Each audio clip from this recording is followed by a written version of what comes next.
Hi everyone. तो हम लोग विपिन चंद्रा शुरू करने वाले हैं और इसकी जो 18वीं सदी का भारत है वहाँ से शुरू करेंगे। ये जो आप देख रहे हैं 18वीं सदी का भारत, पेज नंबर 1। इसके बाद है भारत में यूरोपियों का प्रवेश एवं अंग्रेजों की विजय। तो इसमें क्या है हम लोग देखेंगे थोड़ा। 18वीं सदी के भारत में मुगल साम्राज्य का पतन है।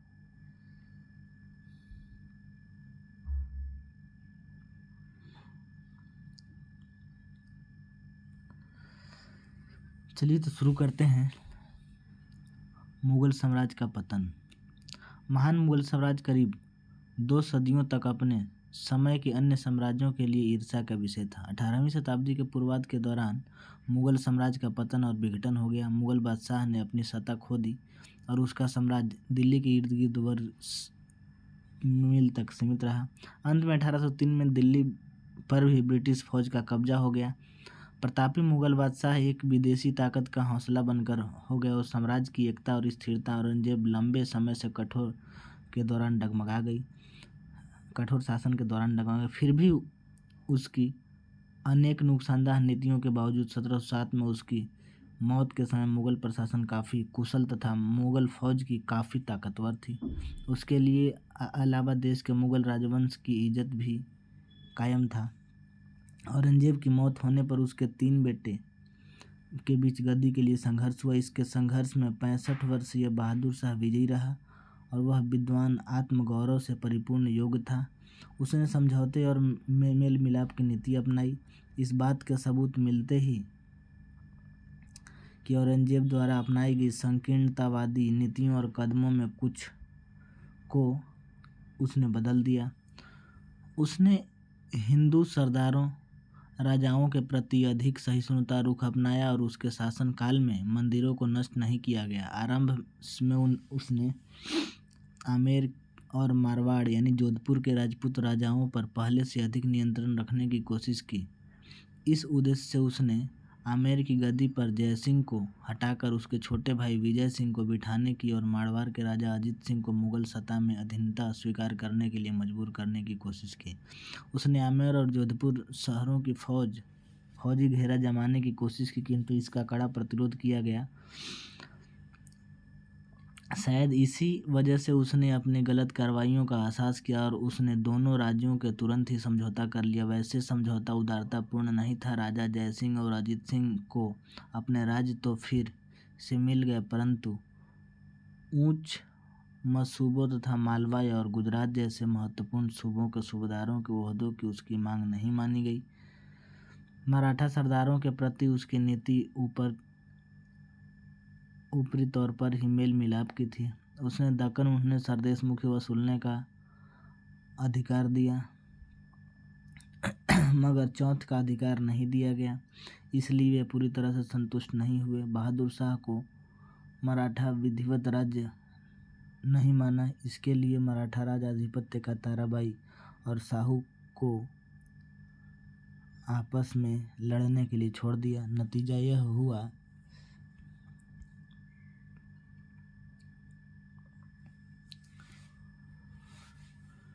कि साहू और मराठा सरदार असंतुष्ट रहे। दक्कन अव्यवस्था शिकार हो गए। जब तक मराठा सरदार आपस में मुगल सत्ता के खिलाफ लड़ते रहे, शांति और व्यवस्था फिर से कायम नहीं हो सकी। बहादुर शाह ने गुरु गोविंद सिंह के साथ मेल मिलाप करके संबंध स्थापित किए, और परंतु गुरु गोविंद सिंह की मृत्यु के बाद बंदा बहादुर के नेतृत्व में सिखों ने पंजाब में बागवत का झंडा बुलंद किया तथा बादशाह ने कड़ी कार्रवाई का फैसला किया। विद्रोहियों के खिलाफ अभियान के नेतृत्व में विद्रोहियों ने जल्द ही सतलज और यमुना के बीच लगभग सारे क्षेत्र पर नियंत्रण कर लिया। इस प्रकार वे दिल्ली के बिल्कुल पड़ोस में पहुंच गए। यद्यपि यह बादशाह लोहरगढ़ और अन्य महत्वपूर्ण सिख केंद्र पर कब्जा जमाने के लिए हो गए, सिखों को दबाया नहीं जा सका। 1712 में उन्होंने लोहरगढ़ वापस ले लिया। लोहरगढ़ किला गोविंदपुर, अम्बाला के उत्तर पूर्व में हिमालय में बनाया गया। बहादुर शाह ने बुंदेल छत्रसाल से मेल मिलाप कर लिया और छत्रसाल एक निष्ठावान सामंत बना रहा। बादशाह ने जाट सरदार चूड़ामन से दोस्ती कर ली। चूड़ामन बहादुर शाह अभिनव के साथ था। बहादुर शाह के शासनकाल के दौरान प्रशासन की हालत बिगड़ती गई और बहादुर शाह अंधाधुंध जागीरें, पदोन्नति तथा फलस्वरूप राजकीय वित्तीय स्थिति पहले से खराब हो गई। शाही खजाने 1707 में 13 करोड़ रुपए की रकम ही रह गई। उसके शासनकाल के दौरान शाही खजाने में जो कुछ रकम बची थी उसे खत्म हो गई। साम्राज्य जिन राजाओं से घिरा हुआ था उनका समाधान बहादुर शाह टोटल समय मिलता है तो शायद वह शाही किस्मत को फिर जगा पाता। दुर्भाग्यवश 1712 में उसकी मौत हो गई और साम्राज्य को एक बार फिर से गृह युद्ध में फंसा दिया। इस गृह युद्ध के बाद के अधिकारियों ने इस लड़ाइयों के मुगल राजनीति की एक नया तत्व आ गया। उसके पहले संघर्ष फिर शहजादे फिर होते थे, उसे सामंत और प्रताशियों के लिए गद्दी हथियाने के लिए मदद होते थे, परंतु महत्वाकांक्षी सामंत सत्ता सीधे दावेदार बन गए और गद्दी हथियाने के लिए शहजादों इस्तेमाल वे महज कठपुतली के रूप में करने लगे। बहादुर शाह की मौत के बाद गृह युद्ध हुआ और उसमें से एक कम काबिल बेटा जहांदार शाह विजयी रहा, क्योंकि उसने उस समय के सबसे शक्तिशाली सामंत जुल्फिकार खां का समर्थन किया। जहांदार शाह एक कमजोर और पति शहजादा था, उसमें सद्व्यवहार और बड़प्पन शिष्टाचार की कमी थी। जहांदार शाह के शासनकाल में प्रशासन वसुधा अत्यंत योग्य और कर्मठ जुल्फिकार खां के हाथों में था। जुल्फिकार खां वजीर बन गया और उसका ख्याल था कि दरबार में अपनी स्थिति को मजबूत बनाए रखने तथा साम्राज्य को बचाने के लिए जरूरी है कि राजपूत राजाओं तथा मराठा सरदारों के साथ मैत्रीपूर्ण संबंध कायम किए जाएं। हिंदू सरदार के साथ आमतौर पर मेल मिलाप हो, इसलिए उसने तेजी से औरंगजेब की नीति बदल दी और घृणित जजिया कर खत्म कर दिया। आमेर के जयसिंह के मिर्जा राजा जवाई की पदवी और उसने मलावा सूबेदार बना दिया। मारवाड़ के अजीत सिंह को महाराजा की पदवी दी गई और गुजरात का सूबेदार नियुक्त किया गया। जुल्फिकार खां ने पहले की उस गैर सरकारी व्यवस्था की पुष्टि कर दी गई और दक्कन में उसके सहायक दाऊद खां पन्नी ने 1711 में मराठा राजा साहू के साथ में की थी। इस व्यवस्था के अनुसार मराठा शासक ने दक्कन के चौथ वहां के सरदेश मुखी इस शर्त पर दे दी गई कि उनकी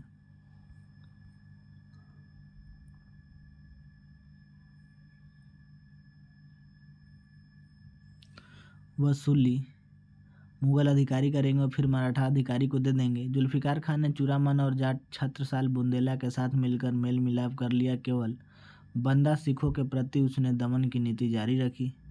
जागीरों और ओहदों को अंधाधुंध वृद्धि पर रोक लगाकर जुल्फिकार खान ने साम्राज्य के वित्तीय हालत को सुधारने की कोशिश की। उसने मनसबदारों को अधिकृत फौज रखने के लिए मजबूर करने की कोशिश की। उसने गलत प्रवृत्ति इजारा को बढ़ावा दिया, जैसे टोडरमल भू राजस्व व्यवस्था के अंतर्गत। उसी तरह निश्चित दर पर भू राजस्व वसूलने के लिए बदले सरकार में इजारेदारों यानी लगान के ठेकेदारों और बिचौलियों के साथ यह करार करना आरंभ कर दिया कि वे सरकार को एक निश्चित मुद्रा राशि दें, मगर किसानों से जितना लगान वसूल कर सके उतना करने के लिए उन्हें आज़ाद छोड़ दिया। इससे किसानों का उत्पीड़न बढ़ा। अनेक शाही सामंतों ने जुल्फिकार खां के विरुद्ध षड्यंत्र किया गया। इससे बुरी बात यह है कि बादशाह ने उसे अपना विश्वास पात्र सहयोग पूरी तरह नहीं दिया। बेईमान कृपा पात्र लोगों ने जुल्फिकार खां के खिलाफ बादशाह के कान भरे। उसने कहा कि उसका वजीर बहुत ही ताकतवर और महत्वाकांक्षी होता जा रहा है, वह खुद बादशाह का तख्ता पलट सकता है। कायर बादशाह की हिम्मत नहीं हुई कि ताकतवर वजीर को बर्खास्त कर सके, मगर उसने गुप्त रूप से वजीर के खिलाफ षड्यंत्र करना शुरू कर दिया। स्वस्थ प्रशासन के लिए इससे बढ़कर विध्वंसकारी कार्य और कुछ नहीं हो सकता।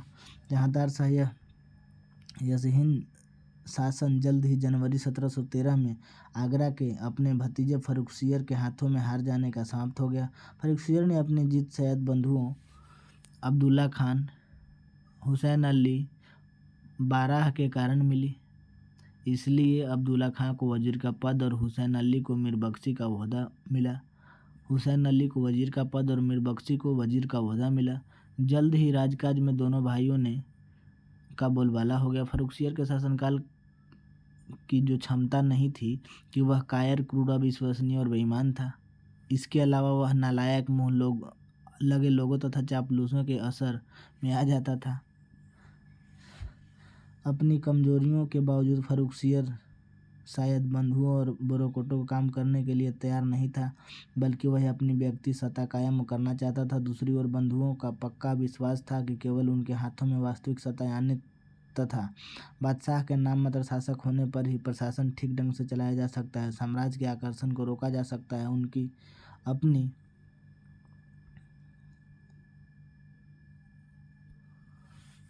स्थिति सुरक्षित रखी जा सकती है।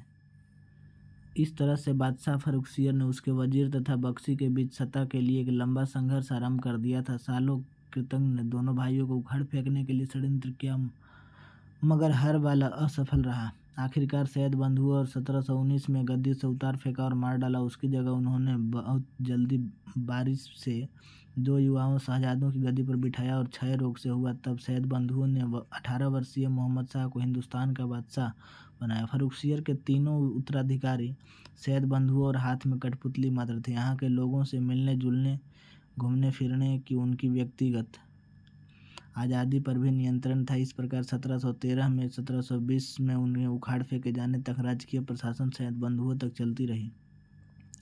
सैयद बंधुओं ने धार्मिक सहिष्णुता की नीति अपनाई। उनका विश्वास था कि देश के राजकाज में हिंदू सरदारों, सामंतों को मुसलमानों और सामंतों के साथ मिलकर ही हिंदुस्तान का शासन सुव्यवस्थित रूप से चल सकता है और राजपूत, मराठा और जाटों साथ में मेल मिलाप कर सकते हैं। इसके इस्तेमाल फर्रुखसियर प्रतिद्वंदी सामंतों के खिलाफ करने की कोशिश की है। उन्होंने फर्रुखसियर की गद्दी पर बैठते ही जजिया को तुरंत खत्म कर दिया। इसी प्रकार कई जगहों तीर्थयात्री पर पिलग्रिम टैक्स हटा दिया। उन्होंने मारवाड़ के अजीत सिंह, अमर के जय सिंह, अनेक राजपूत राजाओं पर शासन में प्रभावशाली ओहदा देकर अपनी मिल गया। उन्होंने जाट सरदार चूरामन के साथ दोस्ती कर ली और अपने प्रशासन के राज्यों को वर्षों को राजा साहू के शिवाजी का स्वराज एवं दक्कन के 6 प्रांतों को 4 सरदेश वसूलने का अधिकार दे दिया गया।